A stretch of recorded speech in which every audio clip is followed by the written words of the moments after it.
HIV and I'm the only one of 5 kids, and my aunts, that know the actual truth. I keep telling my sister it's not a good idea to get a cancer ribbon tattoo, but she doesn't get why. I once worked at a large store and walked up to a coworker to ask a question. I must have startled her. BC, as I was asking, I noticed a weird look on her face and suddenly realized that she was peeing herself. I pretended not to notice and made some excuse to leave and came back a little later to see her mopping it up. I said, "Did a customer spill another drink again?"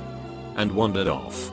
I told all my co-workers that a customer had spilled soda all over the floor in her department. I came up with a lie so I wouldn't have to go to my sister's friend's surprise party. I told her I had some homework to finish up that was due that night. There was no assignment. I just didn't feel like going. My sister came over and said I should at least sign the card. My sister then very strongly suggested that her friend really likes me. So now I do want to go, but I already told the lie. So now I backtrack saying that the assignment was almost done and I could turn it in now for a 90. I go to the party. We hook up 3 days later and I'm still dating her. The annoying part is whenever anyone tells the story of how we got together, they say that I got a lower grade on an assignment so I could see her. I really want to correct it, but there is no graceful way I can think of to do so. That I can't smell anything. I told my best friend that in 3rd grade to sound cool. The problem is that he has a photographic memory. I'm trained to never make a comment about smells. My parents even think I can't smell. They paid for a doctor to look at it. The doctor said, "Oh, sometimes this happens, it's probably nothing to worry about." Worst doctor ever. I can't get out of it. Ever. I'm stuck. The real twist would be if your friend told you he had a photographic memory just to sound cool. And now you're both sweating, hoping the other doesn't find out you're just a regular person. The reason why I'm going to community college this year isn't because it's cheaper. It's because I failed out of the well-respected state school that my Asian parents paid $35,000 for last year. I used to serve at a major chain restaurant. When I messed up or forgot to bring something to the table, it was never my fault. I'd blame the kitchen, the bartender, the busboy, anything but admit I made a mistake. So this particular night I get sat a 3-top comprised of 2 adults and a boy, maybe 4 or 5 years old. The parents order their drinks and ask for a kid-sized milk for their son. I bring them an adult-sized milk by mistake and the dad says, "Oh, excuse me, but we wanted a kid-sized milk." I lie, "Yeah, we're actually all out of kid cups, so that's all we have. I'm sorry. My manager forgot to place the order for them this week." He believes my story and everything is fine. But then I get sat an 8-top with 4 kids and 4 adults. I'm forced to carry on this charade to the next table, being out of kid cups, because they're in plain sight of the 3-top. And the next table. And the next. When I was a kid I chased my little brother outside with a spoon. Once we got outside he got on top of our car and started yelling. No clue why I was chasing him with a spoon or why I cared about him yelling. After he wouldn't get down I threw the spoon at him aiming for his stomach. Trying to avoid it he ducked and it hit him in the face right next to his left eye. After he calmed down I took him back into the house and told my mom he fell. He was hurt pretty bad. The spoon didn't just barely hit him. It caused permanent damage to that eye that he had to deal with for years. He wasn't blinded or anything, but his vision was impaired. He was too young to remember, I'm 3 years older than him, that it was my fault, so he doesn't know it was me. Not the biggest lie ever, cause we were both kids and I didn't do it on purpose, but it's still pretty shitty to know that I did that to someone. That I've never been in a relationship. Nobody knew I was in one. Or would have approved. It was with a much older woman. And it turned out a devastating disaster for both of us. When I was 15 and only had a driver's permit, I fell asleep behind the wheel and rolled the truck I was driving. My mom was asleep in the passenger side and luckily we were not injured. She ended up telling the cops it was her driving since I would have been impossible to insure when and if I did get my license at 16 years old. It's not really a story that comes up often, but I have always felt terrible that it went on her driving record. Ever since that accident I've made it a point to be a safe driver, and 8 years later have not been in another car wreck, knock on wood. Why don't you travel? Or even just go down to the USA for a day trip? Gas is cheaper down there. Blah blah. I live in Canada, just on the other side of the border. I have to make all kinds of excuses, like trying to save money by not going on vacations, not having a passport yet, having prior obligations plans, stuff like that. The real reason, I've got a criminal record. I work as a bar manager, and both my boss and I are military vets. Actually, that's mostly how I got the job. We struck up a conversation and I discussed my time in the service. Except that my 6-year enlistment ended at around 3 years. 2 months. I didn't go away or drink myself stupid. Mostly, I would oversleep, and I was a sheethead in my early 20s. Not my finest hour.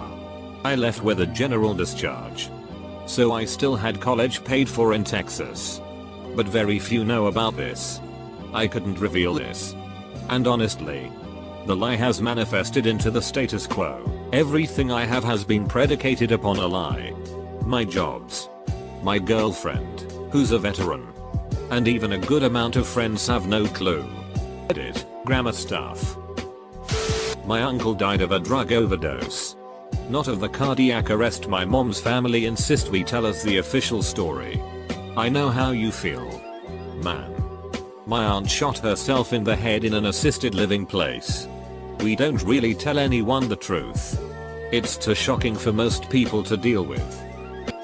I had a longboarding accident a year ago and I ended up injuring myself pretty badly. I got tendonitis in my ankle from a previous complication, bursitis in my hip, and I needed 8 stitches in my face.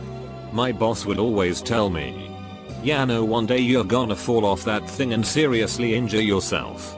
So I lied and said I fell while chasing a dog down a hill. Now he kind of pities me and lets me take it easy if my hip starts to act up. Went to my aunt's house for Thanksgiving and she asked me to set the table. Apparently, I did it wrong because she asked me if I was left-handed. I said yes instead of admitting that I don't know how to set a table. From that point on she made several comments about left-handedness and even made sure to orient objects to accommodate me. I had to pretend to use my left hand for the rest of the trip. And to this day, she still believes that I am left-handed. TLDR, my aunt thinks I'm left-handed because I can't set a table. Everyone thinks that when I'm gone all day I'm out looking for a job. Really, I'm just doing heroin. I'd like my ex to answer this. You need to get over your ex. I always get over my exes within a week after their funerals. I have 0 living relatives. I have 0 reasons for secrets. A very sad and awesome experience. Have any idea how awesome it is to do what you want 100% of the time? Have any idea how soul-crushingly depressing being orphaned is? I was in a rush to get to school one morning and did not realize our second car was directly behind the car I was driving. I rammed into the back end of that car and broke the license plate. So I then had to take that car to prevent my mom from seeing it. I told my friend that my brother got in a fender bender, and I told my mom that my friend, the same friend, broke it by failing at a Dukes and Hazzards type slide on top of my car. So now they think all of my friends are irresponsible and overweight. Years ago, I was partying with a college friend at a bar in New Orleans, where he lived right out of school, in a big group. And his car was stolen. Years later he confessed to me that he decided to leave the bar early, accidentally drove into a swamp, and walked away from his vehicle as it descended into the muck. He then walked back to the bar and hung out the rest of the night, only to act surprised when his car wasn't there.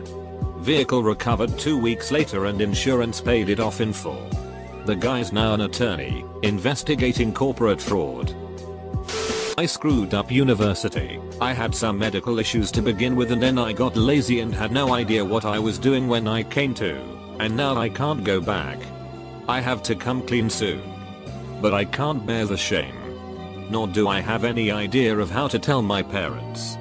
I was in THS same situation a year ago. My friend. Moderate depression. Apathy. General laziness. I blew a full ride scholarship because I didn't try at all. Eventually I just told my parents I ducked up. And needed to move back home. It's been a hard year of full-time work self-improvement but I'm much better for it. Just tell them. Man. Crashed my friend's motorcycle when we traded rides. I couldn't let my other roommate find out I let my friend drive my new car but not him. Now we have to continue a lie about how he tipped it in the garage, which is hard for an experienced rider to admit. Had to say that I lost my virginity to some random girl at 15 when I really lost it at 16 with my mother's best friend. Story? It was my mom's birthday. She and some friends came over to visit her.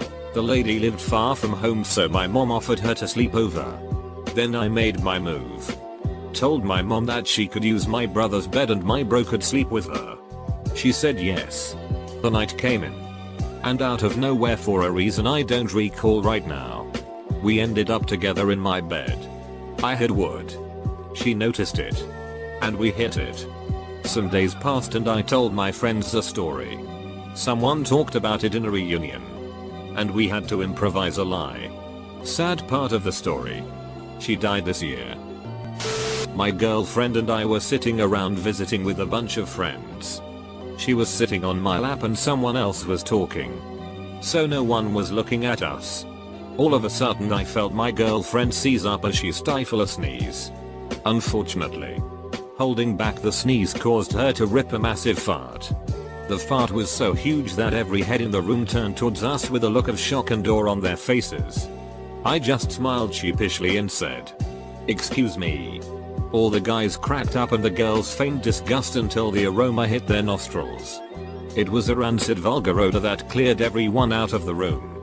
The group had a few good laughs and made fun of me for years for that fart. That's okay. That night, and many nights thereafter, I was amply rewarded for chivalry. TLDR took the blame for my girlfriend's very public, very loud satanic $$ blast DM, HS. Q.